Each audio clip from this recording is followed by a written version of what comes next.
তাহলে একটা পরমাণুর মধ্যে যদি কোনো একটা ইলেকট্রনকে আমি ডিনোট করতে চাই, মনে করে এই ইলেকট্রনটাকে আমি ডিনোট করতে চাইবো, তাহলে এই ইলেকট্রনটা কিভাবে প্রকাশ করবো?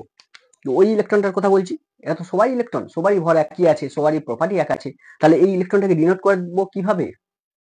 এই জন্য আসছে কোয়ান্টাম নাম্বার সামেয়। অর্থাৎ একজন মানুষকে ডিনোট করার জন্য আমি 4টে সংখ্যা ইউজ করছিলাম, তার নাম, তার বাবার নাম, তার টাইটেল, তার লোকেশন। ঠিক একই রকম ভাবে পরমাণুর মধ্যে ঘূর্ণায়মান ইলেকট্রনের যে কোনো একটাকে সঠিকভাবে ডিনোট করার জন্য যে সংখ্যাগুলো ইউজ করা হয়, সেই সংখ্যাগুলোকে বলা হচ্ছে কোয়ান্টাম সংখ্যা সামেয় বা কোয়ান্টাম নাম্বার। এই কোয়ান্টাম নাম্বার কত রকম আছে? 4টে কোয়ান্টাম নাম্বার আছে। অর্থাৎ একটা ইলেকট্রনকে পরমাণুর মধ্যে ঘূর্ণায়মান যে কোনো কক্ষপথের একটা ইলেকট্রনকে নিখুঁতভাবে ডিনোট করার জন্য 4টে সংখ্যা ইউজ করা হয়। এই 4টে সংখ্যাকে একসঙ্গে বলা হচ্ছে কোয়ান্টাম নাম্বার সামেয়। নাম্বার 1 যেটা, সেটা হচ্ছে তোমরা জানো, এর আগের ভিডিও আমি দেখিয়েছি, প্রিন্সিপাল কোয়ান্টাম নাম্বার বা মুখ্য কোয়ান্টাম সংখ্যা 1 নম্বর। 2 নম্বর কি? গৌণ কোয়ান্টাম সংখ্যা বা দ্বিগংশীয় কোয়ান্টাম নাম্বার বা অ্যাজিমুথাল কোয়ান্টাম নাম্বার 2 নম্বর। 3 নম্বর কি? 3 নম্বর যেটা, সেটা হচ্ছে ম্যাগনেটিক কোয়ান্টাম নাম্বার, আরেকটা আছে স্প্রিং কোয়ান্টাম নাম্বার। এই 4টে কোয়ান্টাম নাম্বার যদি সঠিকভাবে অ্যাপ্লাই করা হয় কোনো পরমাণুর যে কোনো কক্ষপথের একটা ইলেকট্রনের প্রতি, তাহলে ওই ইলেকট্রনটাকে আমি সঠিকভাবে ডিনোট করতে পারবো। আচ্ছা যাক, এই 4টে কোয়ান্টাম নাম্বার অ্যাকচুয়ালি জিনিসটা কি? প্রথম যেটা, সেটা হচ্ছে প্রিন্সিপাল কোয়ান্টাম নাম্বার, মুখ্য কোয়ান্টাম সংখ্যা। আমরা জানি যে নিউক্লিয়াসকে কেন্দ্র করে ইলেকট্রনগুলো কটা কক্ষপথে ঘুরে? 7টা কক্ষপথে ঘুরে। 7টা স্পেশাল কক্ষপথে, যে কোনো কক্ষপথে নয়, এমন কক্ষপথে ঘুরবে যে কক্ষপথের কৌণিক ভরবেগটা হবে h/2π এর সরল গুণিতক।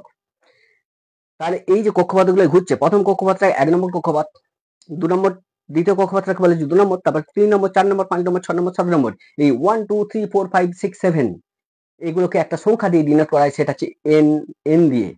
এই সংখ্যাগুলোকে বলা হচ্ছে প্রিন্সিপাল কোয়ান্টাম নাম্বার। তাহলে প্রিন্সিপাল কোয়ান্টাম নাম্বার বা মুখ্য কোয়ান্টাম সংখ্যা কি? না কত নম্বর কক্ষপথে ইলেকট্রনটা আছে, 1 নম্বর না 2 নম্বর, 3 নম্বর, 4 নম্বর, 5 নম্বর, 6 নম্বর, 7 নম্বর, এই 1 2 3 4 5 6 7 এই সংখ্যাগুলোকে একসঙ্গে বলা হচ্ছে প্রিন্সিপাল কোয়ান্টাম নাম্বার বা মুখ্য কোয়ান্টাম সংখ্যা। যে মুখ্য কোয়ান্টাম সংখ্যা যদি আমার জানা থাকে, মনে করো যে 4 নম্বর কক্ষপথে আমি 4 নম্বর কক্ষপথে একটা ইলেকট্রনের কৌণিক ভরবেগ কত হবে সেটা যদি জানতে চাই, তার যে রাশিমালা সেটা নিলস বোরের অ্যাটমিক মডেল থেকে পাই, mvr সমান nh/2 পাই। যেখানে এমটা কি? এমটা হচ্ছে আমাদের মাস অফ ইলেকট্রন, ভিটা ভেলোসিটি অফ ইলেকট্রন, আর 4 নম্বর কক্ষপথে যে ইলেকট্রনটা ঘুরছে সেই ইলেকট্রনের ভর, ওই ইলেকট্রনটার গতিবেগ কত গতিবেগ সেটা ভি, আরটা কি? রেডিয়াস। রেডিয়াস মানে কি? নিউক্লিয়াস থেকে ওই ইলেকট্রনটার দূরত্ব। এনটা কি? এনটা হচ্ছে কত নম্বর কক্ষপথে ঘুরছে, 1 নম্বর, 2 নম্বর, 3 নম্বর, 4 নম্বর, সেইটাই, সেই হচ্ছে এখানে 4 হবে। আর এইচ হচ্ছে প্ল্যাঙ্ক কনস্ট্যান্ট, আর 2π এটা মান তোমরা জানো। তাহলে প্রিন্সিপাল কোয়ান্টাম নাম্বার মানে এন এর মানটা যদি বলা থাকে, তাহলে কিন্তু আমরা ওই কক্ষপথে ইলেকট্রনের কৌণিক ভরবেগটা আমরা সহজে বের করতে পারবো, mvr সমান nh/2 পাই।